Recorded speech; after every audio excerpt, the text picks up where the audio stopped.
ഇനിയിപ്പൊ അവിടെ എത്തുമ്പോ മെമ്പർ എന്താണോ പറയാ? എന്താ മെമ്പർ പറയാന്നുള്ളത് അറിയില്ല. ഇപ്പൊ സർക്കാർ കാര്യമാണ്. മഴയ്ക്ക് മുമ്പ് ആ പൈസ ഇങ്ങോട്ട് കിട്ടിപ്പോന്നാ മതിയായിരുന്നു. അപ്പോഴേക്ക് വീഴും. എങ്ങനെ വീഴും? ഇനി 2 കൊല്ലം ഉണ്ട്, അവര് സുഖമായിട്ട് ഭരിക്കും. അവര് ഭരിച്ചോട്ടെ, നമ്മുടെ വീട് വീണ കാര്യം ഞാൻ പറഞ്ഞേ. അയ്യോ ഭയങ്കര തമാശ. അടുത്ത മഴയ്ക്ക് മുമ്പെങ്കിലും അടുക്കള ശരിയാക്കിയേ പറ്റൂ. എടി നിന്റെ അടുക്കള ശരിയാക്കാൻ മാത്രമായിട്ട് പൈസ കിട്ടില്ല. എന്നാ പിന്നെ മഴ പെയ്യുമ്പോ ആ മെമ്പറോട് നമ്മുടെ വീട്ടിൽ വന്നിരിക്കാൻ പറ. എന്താ മെമ്പർക്ക് വേറെ ഒരു പണിയില്ലല്ലോ, നിന്റെ വീട്ടിൽ വന്നിരിക്കല്ലേ? കഴിഞ്ഞ ഇലക്ഷന്റെ സമയത്ത് അയാള് വീട്ടിൽ വന്നിരുന്നല്ലോ. എന്നിട്ട് എന്റെ പാത്രത്തിൽ നിന്ന് മത്തിയൊക്കെ എടുത്ത് തിന്നു. മെമ്പറോ? എന്നാ അടുത്ത ഇലക്ഷൻ ആകുമ്പോ മൂപ്പര് വീണ്ടും വരും. അപ്പൊ നമുക്ക് നമ്മൾ ഉണ്ട പാത്രം പുള്ളിയെ കൊണ്ട് കഴിക്കാം. എന്തൊക്കെ പറഞ്ഞാലും ഇത്തവണ നമ്മുടെ വീട് ശരിയാക്കാനുള്ള പൈസ തന്നില്ലെങ്കിൽ അടുത്ത ഇലക്ഷൻ അയാളുടെ കയ്യിൽ നിന്ന് ഞാൻ പൈസ വാങ്ങും. എന്നിട്ട് വേറെ ആർക്കെങ്കിലും കൊണ്ടുപോയി വോട്ട് കൊടുക്കും. പിന്നെ നിന്റെ ഒരു വോട്ടില്ലെങ്കിൽ അയാൾ ജയിക്കില്ലല്ലോ. എന്താ എന്റെ വോട്ടിന് വിലയില്ലേ? വോട്ടിന് വില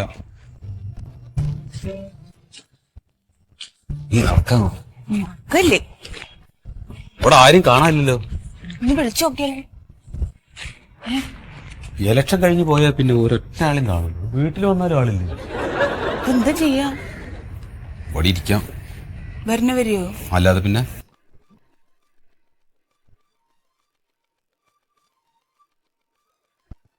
പറഞ്ഞോളൂ. എടോ 60 ആട് അനുവദിച്ചത് ഞാൻ 60 കൊടുത്തിരുന്നു. താറാവില്ല. ഒരു കാര്യം ചെയ്യേ, എന്റെ വീട്ടിൽ കുറച്ച് കോഴി ഇരിപ്പുണ്ട്, അതിനെ ഞാൻ തുറന്നങ്ങ് വിട്ടുതരാം.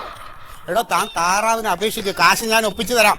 എടുത്ത പോത്തിന്റെ കാര്യം പറയാതെ ഞാൻ പറഞ്ഞ മനസ്സിലാക്കണോ പോത്തെ ആദ്യം. അല്ലാണ്ട് പിന്നെന്തോ? അതെ, ഓരോ സമയമാകുമ്പോൾ ഞാൻ തരാം. ശരി. നമസ്കാരം. പോത്തിന്റെ കാര്യത്തിനാണെങ്കിൽ നിൽക്കണ്ട. അപേക്ഷിച്ച 143 83 നമ്മളിവിടെ വിതരണം ചെയ്ത് കഴിഞ്ഞു. ഇനി കേന്ദ്രത്തിൽ നിന്ന് വരണം. എന്ത് പോത്തോ? അല്ലടോ, ഫണ്ട്.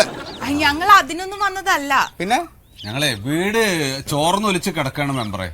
അപ്പൊ അതിന്റെ അറ്റകുറ്റപ്പണികൾക്കൊക്കെ വേണ്ടിയിട്ട് ഒരു അപേക്ഷ കൊടുത്തിട്ടുണ്ടായിരുന്നു. Maintenance grant. ഗ്രാമസഭ നിങ്ങളുടെ പേര് അംഗീകരിച്ചതാണല്ലോ. നിങ്ങളുടെ പേരവിടെ ഇടിച്ചു കയറ്റാൻ ഞാൻ എന്ത് പാടുപെട്ടെന്നറിയാമോ? എന്താ പേര്? പേര് കുഞ്ഞൻ.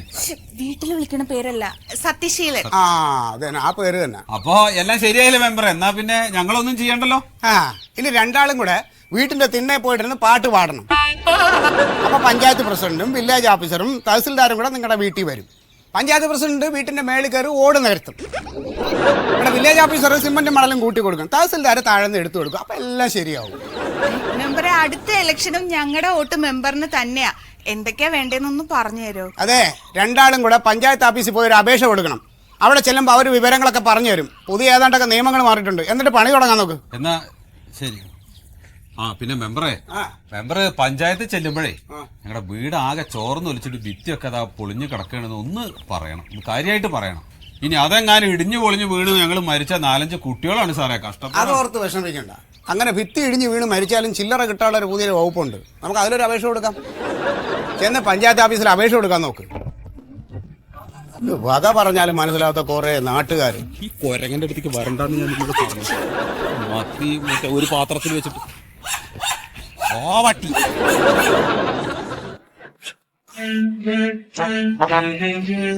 ഇത് ലോങ് ജമ്പ് ഫസ്റ്റിന് കൊടുക്കാം. Long jump first. ഇത് സെക്കൻഡ് പ്രൈസ്. ഹലോ, അതെ പഞ്ചായത്ത് ഓഫീസ്. അയ്യോ, സെക്രട്ടറി ഉണ്ടാവൂല കേട്ടാ. എന്റെ മാഷെ കേരളോത്സവം നടക്കുകയല്ലേ, പഞ്ചായത്ത് കായികമേള. ഇന്നുണ്ടാവൂല. ശരി ശരി ശരി. ഇത് വടംവലിക്ക് ഫസ്റ്റ് കൊടുക്കാം. വടംവലി. സാറേ നമസ്കാരം. എന്താ കാര്യം? ഞങ്ങൾ ഒരു അപേക്ഷ കൊടുക്കാൻ വേണ്ടി വന്നതാണ്. നിങ്ങൾ ഇത് എവിടെ പോയി കിടക്കണായിരുന്നു എന്റെ മാഷെ? മെമ്പർമാര് മുഴുവൻ പറഞ്ഞു നടന്നു, മൈക്കിൽ വിളിച്ചു പറഞ്ഞ് ഈ മതിൽ മുഴുവൻ പോസ്റ്റർ ഒട്ടിച്ചു വെച്ചിട്ടുണ്ട്. എന്നിട്ട് ഇപ്പോഴാണ് വന്നത് അപേക്ഷ കൊടുക്കാൻ. Long jump, high jump, 100 metre, 1000 metre, ഇത്രയും കാര്യങ്ങൾക്ക് ഇനി ഇവിടെ എൻട്രി ഉള്ളൂ. ഏതിൽ എഴുതണം? ഞങ്ങൾ അതിന് വേണ്ടി വന്നതല്ല. പിന്നെ അല്ല, ഈ വീടിന്റെ അറ്റകുറ്റപ്പണിക്ക് അതിനൊരു അപേക്ഷ കൊടുക്കാൻ വേണ്ടിയിട്ട് വന്നതാണ്. കായികമേള നടക്കണതിന്റെ ഇടക്കാണ് അതിന്റെ അറ്റകുറ്റപ്പണി. ഇരിക്കും.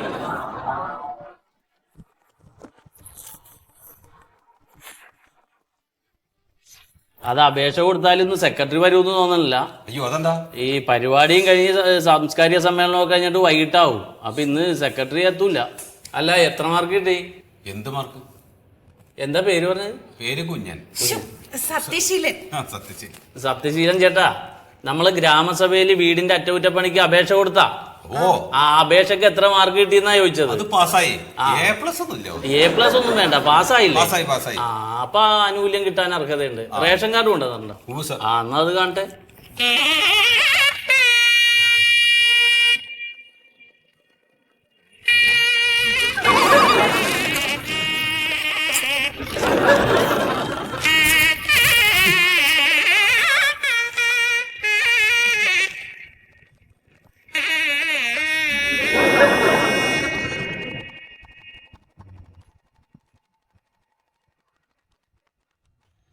BPL ആണ്, വരുമാനം 600 രൂപ. അപ്പൊ ആനുകൂല്യം കിട്ടാൻ അർഹതയുണ്ട്. അതെ, ഇതെല്ലാം കൂടി കൊണ്ടുപോയിട്ടെ വില്ലേജ് ഓഫീസിൽ നിന്ന് ഒരു ജാതി സർട്ടിഫിക്കറ്റും കൂടി വേണ്ടി വരും. ആരാ നിങ്ങളുടെ അച്ഛൻ? അച്ഛൻ മരിച്ചുപോയി സാർ. ആ, മരിച്ചുപോയെങ്കിലും ഒരാളുണ്ടാവുമല്ലോ. അയ്യോ, മരിച്ചുപോയാ പിന്നെ ആളുണ്ടാവില്ലല്ലോ. അല്ല, മരിച്ചുപോയാൽ ഒരു പേരുണ്ടാവുമല്ലോ. ആ, പേരുണ്ട്. ആ പേരാ ഞാൻ ചോദിച്ചത്. അച്ഛന്റെ പേര് ഗുണശേഖരൻ. ആ, അത് നിങ്ങൾ പറഞ്ഞാ പോരാ. അല്ല സാറേ, ശരിക്കും ഗുണശേഖരൻ തന്നെ അച്ഛൻ. നാട്ടിലെല്ലാവരും അച്ഛനെ ഗുണശേഖരൻ തന്നെ വിളിക്കാം. ഇത് നിങ്ങൾ പറഞ്ഞാ പോരാ. വില്ലേജ് ഓഫീസർ രേഖാമൂലം എഴുതി തന്നാലേ സർക്കാർ നിങ്ങളുടെ അച്ഛൻ ഗുണേണെന്ന് അംഗീകരിക്കൂ. എന്നാലേ ഞങ്ങൾക്കത് ഗുണേണെന്ന് മനസ്സിലാക്കിയിട്ട് ആനുകൂല്യം തരാൻ പറ്റുള്ളൂ. ആ, നിങ്ങൾ ആണാണോ പെണ്ണാണോ? ഇതെന്താ സാർ ഇങ്ങനെ ചോദിക്കണേ? സാർ, ഞാൻ ആണാണ്. ഇതെന്റെ ഭാര്യയാണ്, പെണ്ണാണ്. ആണ്. ഇത് നിങ്ങൾ പറഞ്ഞാ പോരാ. ഇത് വില്ലേജ് ഓഫീസർ രേഖാമൂലം എഴുതി തരണം. എന്നാലേ നിങ്ങൾക്ക് ആനുകൂല്യം കിട്ടുള്ളൂ. ഒരു പണി ചെയ്, അപേക്ഷ കൊടുത്തുകൊണ്ട് പോയിക്കോ. എന്നിട്ട് നിങ്ങളുടെ പഴയ വീടൊന്ന് പൊളിച്ച്. വീടിനി അത് പൊളിച്ചിടാനൊന്നുമില്ല സാർ, ആകെ പൊളിഞ്ഞു കിടക്കുകയാണ്. ആ, എന്നാ അത് ഒരു വശത്തോട്ട് മാറ്റി വെച്ചിട്ട് പുതിയ നിർമ്മാണം തുടങ്ങിക്കോ. അല്ല സാറേ, ഈ കയ്യിൽ പൈസ ഇല്ലാതെ വീട് പൊളിച്ചിടാൻ പറ്റുമോ? ആഹാ, അപ്പൊ കേറി കിടക്കാൻ ഒരു ശരീരം മാത്രമേ ഉള്ളൂ രണ്ടാക്കും. അത് വേണ്ടി വരും. നിർമ്മാണം തുടങ്ങിയാൽ മാത്രമേ നമുക്ക് ആദ്യത്തെ ഗഡു അനുവദിക്കാൻ പറ്റുള്ളൂ. അല്ലാതെ ഇവിടുന്ന് 25,000 രൂപ നിങ്ങൾക്ക് തന്നാല് നിങ്ങൾ അത് മേടിച്ച് പുട്ടടിച്ച് വീട് വെച്ചില്ല ആരോട് സമാനം പറയും? സെക്രട്ടറിയുടെ പണി പോകുകയെ. സാർ, അപ്പൊ എന്ത് ചെയ്യപ്പോ? ഇവിടെ പഞ്ചായത്തിൽ നിന്ന് കൊടുക്കണ ആനുകൂല്യം വെച്ച് വീട് വെച്ച് കൊടുക്കണ ഒരു കോൺട്രാക്ടർ ഉണ്ട്, ലോലിതൻ. ലോലിതൻ? ആ, നല്ലവനാ. നിങ്ങളുടെ വീട് അവൻ പണിത് തരും. നിങ്ങൾക്ക് ബില്ല് കിട്ടുമ്പോ അയാൾക്ക് പൈസ കൊടുത്താൽ മതി. ആദ്യം ഒരു 10 കൊടുക്കേണ്ടി വരും. അയ്യോ, 10? അയ്യോ, 10 അല്ല, 10,000 രൂപ. ആ, ഞാൻ പറഞ്ഞാണെന്ന് പറഞ്ഞു, പാരിജാതൻ സാറ് പറഞ്ഞാണെന്ന് പറഞ്ഞാൽ മതി. അവനത് സഹായിക്കും കേട്ടോ. ആ, ഇതൊക്കെ കൊണ്ടുപോയിക്കോ. അതിൽ പൊതിയണ്ട, ഇതായി സഞ്ചിയിൽ വെച്ചാലും മതി.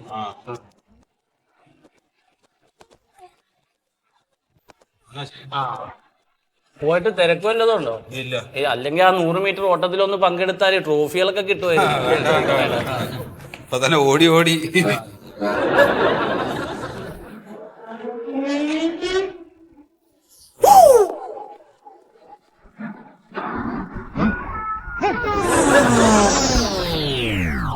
ഹലോ, വേണ്ടോ, താൻ വാങ്ങിക്കണ്ട.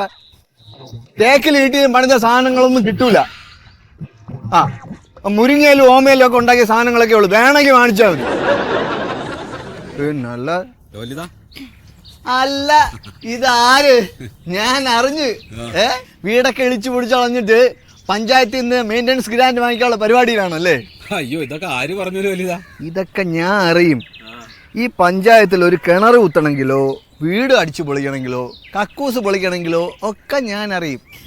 ഞങ്ങളുടെ വീടിന്റെ അവസ്ഥ അറിയാലോ. ഒരു മഴ പെയ്താൽ മുഴുവൻ ചോർന്നൊലിക്കും. എവിടുന്നെങ്കിലും കടം മേടിച്ചൊരു 10,000 രൂപ തരാം. ബാക്കി പഞ്ചായത്തിൽ നിന്ന് കാശ് കിട്ടുമ്പോ തരാം. എങ്ങനെയെങ്കിലും ഒന്ന് ശരിയാക്കി തരണം. എത്രയ്ക്ക്? 10,000.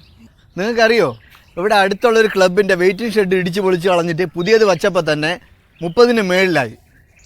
അപ്പോഴാണ് 10,000 കുണുമയുടെ കാര്യം ഇവർ സംസാരിക്കുന്നത്.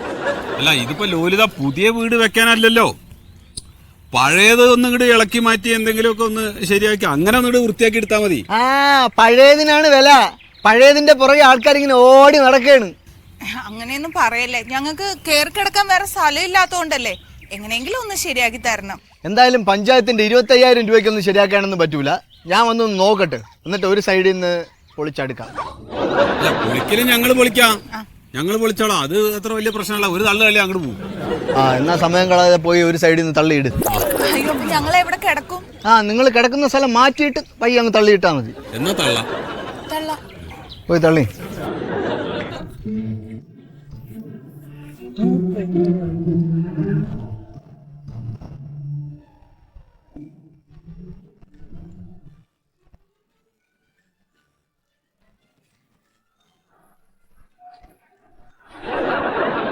ഓണമില്ല, ഒരു മണ്ണാങ്കട്ടയല്ല. ഇങ്ങനെ ആൾക്കാരുണ്ടോ ദൈവമേ? എടാ അന്വേഷിച്ചിട്ട് ഞാൻ എവിടെ പോകും, സമയത്ത് വരേയില്ല. ആ മെമ്പറെ, ഓ ഇപ്പോഴെങ്കിലും ഒന്ന് വന്നല്ലോ. താനിത് എവിടെ ആയിരുന്നല്ലോ? അതെ ഒരാള് ആരോടെങ്കിലും പറഞ്ഞയച്ചാൽ ഞാൻ അങ്ങോട്ട് വന്നിരുന്നല്ലോ. ഓ എനിക്ക് അത് തന്നെ ജോലി. എന്നിട്ട് ഈ ആൾക്കാരോട് പറഞ്ഞു കിടക്കാം മെമ്പറെ പാർട്ടിയുടെ അണികൾക്ക് മാത്രമേ എല്ലാം ചെയ്തു കൊടുക്കണുള്ളൂ എന്ന്. താൻ വീട് പൊളിച്ചോ? വീട് പൊളിച്ചു. ആ വീട് പൊളിച്ചിട്ട് മെമ്പർ ഒന്ന് വന്ന് നോക്കാന്ന് പറഞ്ഞിട്ട് വന്നില്ല. എനിക്കതല്ലേ ജോലി. ആ പേപ്പറെല്ലാം കൊടുത്തായിരുന്നോ? പേപ്പർ കൊടുത്തിട്ടില്ല. ഓ ഈടെ തന്നോട് പറഞ്ഞതല്ലേ ബുധനാഴ്ച വൈകുന്നേരം 4 മണിക്കും പോയിട്ട് പേപ്പറെല്ലാം അവിടെ കൊടുക്കണമെന്ന്. അതിനി കൊടുത്തില്ലെങ്കിൽ അടുത്ത വർഷം അപേക്ഷിക്കാൻ പറ്റൂ. അടുത്ത വർഷം അപേക്ഷിച്ചാൽ തന്നെ അത് ഈ വർഷം എന്താ വാങ്ങാത്തെന്നുള്ള സമാധാനം പറയേണ്ടി വരും. ഇനിയിപ്പോ ആ ജാതി തെളിയിക്കുന്ന ഒരു സർട്ടിഫിക്കറ്റും കൂടി അതിന്റെ കൂടെ വെക്കണം. അത് വെച്ചിട്ട് ഞാൻ വേഗം കൊടുക്കാം. അത് ഞാൻ എഴുതി തന്നാൽ അത് അവിടെ സ്വീകരിക്കത്തില്ല. അത് എവിടാന്ന് വെച്ചാൽ അത് പോയി മേടിക്ക്. പിന്നെ തനിക്കിത് വേണ്ടെന്നുണ്ടെങ്കിൽ പറയും, നമുക്ക് വേറെ ആർക്കെങ്കിലും മറിച്ചു കൊടുക്കാം. 10,000-2,000 കിട്ടുന്നത് ഞാൻ തനിക്ക് തരാം. അയ്യോ അത് വേണ്ട മെമ്പറെ, പൈസ വേണല്ലോ. പൈസ എന്നാ താൻ പോയി ബാക്കി പേപ്പറോടെ മേടിച്ചോണ്ട് വാടോ. ശരി എന്താ ആലോചിക്കണത്? ഒന്നുമില്ല. ഇങ്ങനെ ആൾ അതെ അതെ ആ പറയണത് അങ്ങോട്ട് കേൾക്കുക. അങ്ങോട്ട് പറയട്ടെ ആദ്യം. അത് ഇവിടെ ഈ മറ്റേ പട്ടി ശല്യം തീർക്കണത് ഇവിടെ വില്ലേജ് ഓഫീസിലുള്ള ആൾക്കാരല്ല, അത് പഞ്ചായത്ത് ഓഫീസിലുള്ള ആൾക്കാരാണ്. തന്നെ പട്ടി കടിക്കട്ടെ. അപ്പൊ അതിന് വല്ല പേടിക്കണ്ട.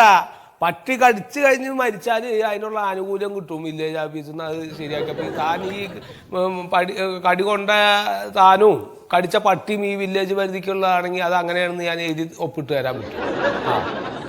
ശരി ഓക്കെ കേട്ടാ, ആയിക്കോട്ടെ. പട്ടി ശല്യം എന്റെ വീട്ടിലെ പട്ടി ശല്യം അങ്ങനെ തീർക്കച്ചിട്ടാ ഞാൻ നടക്കുന്നത്. ഇങ്ങടെ പോണ ഞങ്ങളെ സാറിന് കാണാൻ. സാറിന് ഇവിടുത്തെ സാറിനൊന്ന് കാണണം. എന്തിനാ സാറിനെ കാണുന്നത്? ജാതി സർട്ടിഫിക്കറ്റ് വേണം. എന്താ ജാതി? അല്ല എന്താ പേര്? പേര് കുഞ്ഞൻ. സത്യശീലൻ. സത്യശീലൻ. ആരാ നിങ്ങളുടെ പേര്? നിങ്ങളുടെ പേരെന്താ? അതിനെ സത്യശീലൻ. നിങ്ങള് കുഞ്ഞൻ? അല്ല, വീട്ടില് വിളിക്കുന്ന പേരാണ് കുഞ്ഞൻ. ആരുടെ? എന്നെ. സത്യശീലനും നിങ്ങൾ തന്നെ? അതെ. നടക്ക്. കുഞ്ഞനും സത്യശീലും 2 പേരും ഒരാളും. ഒരു പേരെന്നെ ഉണ്ടായിട്ട് എന്താ ചെയ്യുന്നത് പെടുത്തല്ലേ? അപ്പൊ ഇരിക്കും അങ്ങനെ തോളി. അല്ല എന്തേ? അപ്പൊ സാറാണ് ഇവിടുത്തെ സാറ്? എന്താ ഞാൻ മാറണോ? ഞാൻ പോരെ? അല്ല, ഞങ്ങൾ ഇതിന് മുമ്പ് ഇവിടെ വന്ന സമയത്ത് സാറിനെ കണ്ടില്ല, അതുകൊണ്ടാ മനസ്സിലാവാഞ്ഞേ. നിങ്ങൾ ഇവിടെ മുമ്പ് വരും എന്നുള്ള കാര്യം മുന്നറിയിപ്പ് കൊടുത്തിരുന്നോ? ഇതെന്തിനപ്പ ഈ ജാതി തെളിയിക്കുന്ന സർട്ടിഫിക്കറ്റ് നിങ്ങൾക്ക്? അത് സാറേ വീട് ആകെ ഇടിഞ്ഞു പൊളിഞ്ഞു ഇതായി. ഇപ്പൊ ചോരനൊക്കെ ഉണ്ട്. അപ്പൊ എന്താ വെച്ചാൽ അതിന്റെ അറ്റകുറ്റപ്പണികളൊക്കെ ചെയ്യാൻ വേണ്ടിയിട്ട് പഞ്ചായത്തിലൊരു അപേക്ഷ കൊടുത്തിട്ടുണ്ട്. അപ്പൊ അതിന്റെ കൂടെ വെക്കണം. അതിനാണ് ഈ ജാതി തെളിയിക്കുന്ന സർട്ടിഫിക്കറ്റ്. പഞ്ചായത്തിൽ നിന്ന് പൈസ കിട്ടുന്ന പറയുന്നത്. നിങ്ങൾ ഇവിടുന്ന് മുമ്പ് വാങ്ങിയിട്ടുണ്ടായിരുന്നോ ഈ സർട്ടിഫിക്കറ്റ്? ഇല്ല. എന്തേ? അല്ല, അങ്ങനെ സർട്ടിഫിക്കറ്റ് വാങ്ങിക്കേണ്ട ഒരു ആവശ്യം വന്നിട്ടില്ല. ഇപ്പൊ ഇതിനു മുമ്പ് ഈ പുതിയ വീട് എവിടെ വെച്ചേക്കണേ? അയ്യോ, പുതിയ വീട് അല്ല സാറേ, വീട് പഴയ തന്നെയാണ്. അപ്പൊ അതാണ് ഇടിഞ്ഞു പൊളിഞ്ഞിട്ടുള്ളതേ. നിങ്ങൾ ഇതിനു മുമ്പ് ഈ കക്കൂസിന് വേണ്ടിട്ട് ഈ സർട്ടിഫിക്കറ്റ് മേടിച്ചിട്ടുണ്ടോ? ഇല്ല. കുളിമുറിക്ക് വേണ്ടിട്ടോ? ഇല്ല. കിണറിന് വേണ്ടിട്ട്? ഇല്ല.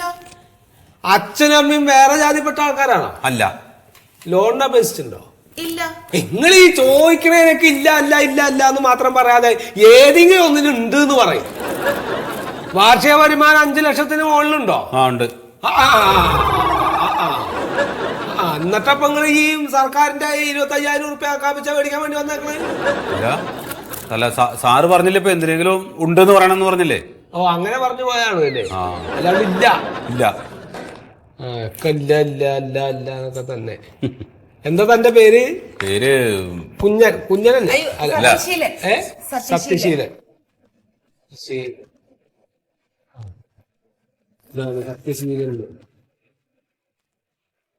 എന്തോ തന്റെ ഫോട്ടോ തന്നെയല്ലേ ഇപ്പൊ ഇതിൽ അടിച്ചിട്ടുള്ളത്? അതെ അതെ. തലയിൽ ഇരുമ്പോലൊക്കെ വേണ മാതിരി അടിക്കണത്. അവരെടുക്കണ എല്ലാ ഫോട്ടോ അങ്ങനെ തന്നെയാണ് അല്ലേ? അതെ അതെ. പേപ്പറൊക്കെ ശരി തന്നെയാണ്. ഇതിപ്പോഴേ ആ ഇപ്പൊ തന്നെ സീല് വെച്ചിട്ട് അങ്ങോട്ട് കൊണ്ടുപോവാ. അപ്പുറത്ത് കൊണ്ടുപോയി കാണിച്ചാൽ മതി. പക്ഷെ അതിനപ്പൊ ആളില്ല ഇവിടെ. അയ്യോ. അപ്പൊ നാളെ വന്ന് കൊണ്ടുവന്ന് കാണിച്ചിട്ട് ഒപ്പ് വെച്ചിട്ട് സീൽ ചെയ്തിട്ട് പോയിക്കോ. സാറേ അത് ഇന്ന് തന്നെ ഒന്ന് എന്തെങ്കിലും ചെയ്യാൻ പറ്റുമോ? ഇപ്പൊ ഞാൻ തന്നെ സീൽ വെച്ച് തരാം. അപ്പൊ ഞാൻ ഇപ്പൊ ആദ്യത്തെ പോലെ ഒന്നല്ല. ആ യൂണിയൻകാർ അന്ന് വന്ന് തല്ലിയതിന് ശേഷേ അപ്പൊ തന്നെ ചെയ്തു കൊടുക്കുക. എന്താ? അല്ല, ഞാൻ യൂണിയൻകാരനെ തല്ലി ഞാൻ സീൽ വെച്ച് കൊടുക്കാത്ത കാരണം. നന്നായി. അപ്പൊ അങ്ങനെ കേട്ടാ. പിന്നെ ഒരു 50 ഉറുപ്പ്യ പോണ വഴിക്ക് അവിടെ ആ മേശമ്മ വെച്ചിട്ട് പോയിക്കോളാം. അവിടെ ആ മേശന്റെ മുകളില് ഞാൻ ഇനിയിപ്പോ അയാളുടെ 50 ഉറുപ്പ്യ ഞാൻ മേടിച്ചിട്ട് ഞാൻ കളഞ്ഞു എന്ന് പറയണ്ട. അയാളുടെ 50 ഉറുപ്പ്യ എന്താ പറഞ്ഞേ? നിങ്ങൾ നാളെ ഒന്ന് സൈൻ ചെയ്തിട്ട് സീൽ വെച്ച്. അല്ല സാറേ ഞാൻ 50 ഉറുപ്പ്യ അവിടെ വെക്കാം. എന്നാ ശരി. അങ്ങനെ ആവട്ടെ, അങ്ങനെ ആവട്ടെ. ഉപകാരം ചെയ്താലും ആൾക്കാർക്ക് സംശയമാണ്.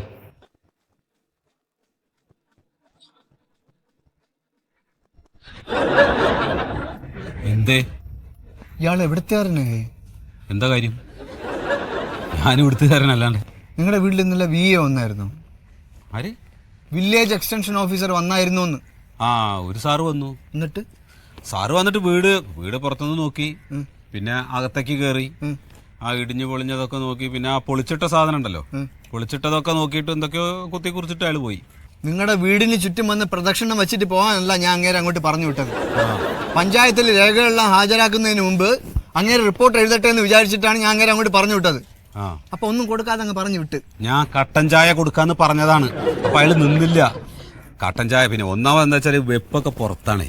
അപ്പൊ അത് വെണ്ണീറൊക്കെ ആയിട്ട് ഇനി കട്ടൻ ചായ എന്തെങ്കിലും അങ്ങനെ. നിങ്ങളുടെ കട്ടൻ ചായയും കുറ്റിപിടിയും വലിക്കാനല്ല അയാൾ അവിടെ വന്നത്. പെട്ടെന്ന് അങ്ങേരെ പോക്കറ്റിൽ കൊണ്ട് 1000 രൂപ വെച്ചു കൊടുക്കും. 1000 ഉറുപ്പ്യോ? എന്നാലേ ആദ്യത്തെ ഗഡു കിട്ടുള്ളൂ. അതെന്തിനാണ്?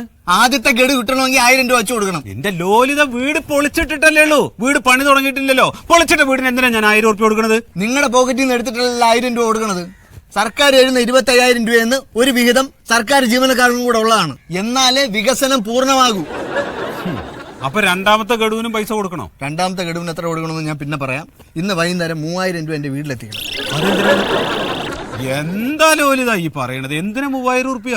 കല്ല്, കട്ട, മണല്, ജനല്, വാതില്, സിമന്റ് ഇതെല്ലാം സെക്കൻഡ് ഹാൻഡിന് കിട്ടും. സിമന്റ് സെക്കൻഡ് ഹാൻഡോ? നിങ്ങൾ പോയിട്ട് മറ്റേ ഇത് അങ്ങനെ പൈസ കൊണ്ട് കൊടുക്കാൻ നോക്ക്. ചുമ്മാ കണവണ പറഞ്ഞുകൊണ്ടിരിക്കുന്ന കാര്യങ്ങൾ വെറുതെ പൈസ പറ്റിക്കാൻ വേണ്ടി നടക്കണീ. നിങ്ങളിപ്പോ എന്തിനാ ഇങ്ങോട്ട് വന്നത്? സാറേ ഞങ്ങളുടെ ജാതി തെളിയിക്കുന്ന സർട്ടിഫിക്കറ്റ് കിട്ടിയിട്ടില്ല സാറേ. എന്നാ അപേക്ഷ കൊടുത്ത്? അപേക്ഷ കൊടുത്തിട്ട് 2 ആഴ്ച കുറേയായി. എന്നാ പിന്നെ അത് അവിടെ ചോദിച്ചാൽ മതി, കിട്ടും. അതെ, അവിടെ ഇല്ല. അവിടെ ചോദിച്ചു. അപ്പോൾ അവിടെ നിന്ന് ഞങ്ങളുടെ സർട്ടിഫിക്കറ്റ് ഇല്ല. നിങ്ങൾ എവിടുന്നാ വരണേ? ഞങ്ങള് ഷൊർണൂര്. ഷൊർണൂര് വില്ലേജ് ഏതാ? 1 2? 2. എന്താ പേര്? സത്യശീലൻ. സത്യശീലൻ. സത്യശീലൻ. സത്യശീലൻ കുഞ്ഞെന്ന് വിളിക്കും. അതുകൊണ്ടാണ് അല്ലേ? സത്യശീലൻ. അച്ഛന്റെ പേരെന്താ? അച്ഛന്റെ പേര് ഗുണശേഖരൻ. ഗുണശേഖരൻ.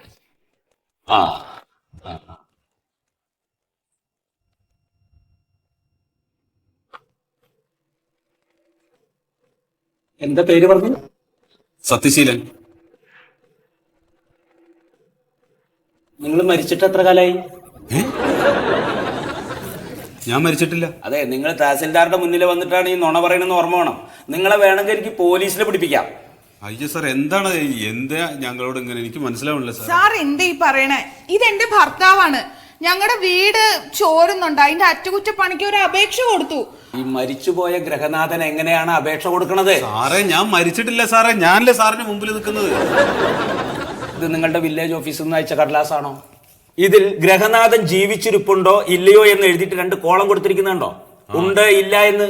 ഇതിൽ ഇല്ല എന്ന സ്ഥലത്ത് ടിക്ക് ചെയ്താൽ ഗ്രഹനാഥൻ മരിച്ചുപോയെന്നാണ് അർത്ഥം. ഇതെവിടെയാ ടിക്ക് ചെയ്തിരിക്കുന്നത്? ഇല്ല എന്ന സ്ഥലത്തല്ലേ? അപ്പോൾ നിങ്ങൾ മരിച്ചു. സാറേ എന്തിനാ ഞങ്ങളോട് ഈ ചതിയൊക്കെ ചെയ്യുന്നത്? സാറേ അത് എന്തെങ്കിലും തെറ്റ് പറ്റിയതായിരിക്കും. സാർ ഒരു കാര്യം ചെയ്യും, ആ വില്ലേജ് ഓഫീസർ ഒന്ന് ഫോണിൽ വിളിച്ചു പറ, ഇതെങ്ങനെയെങ്കിലും ഒന്ന് ശരിയാക്കാൻ. സാറേ ഞാൻ മരിച്ചിട്ടില്ല എന്നൊന്ന് വിളിച്ചു പറയൂ സാറേ. എടി ഞാൻ മരിച്ചോ? എന്നാ പിന്നെ അയാൾ മനഃപൂർവ്വം ചെയ്താവും സാറേ. അയാൾ അങ്ങനെ ചെയ്യില്ല. അയാൾക്ക് ഒരു ക്ലറിക്കൽ മിസ്റ്റേക്ക് പറ്റിയതാവും.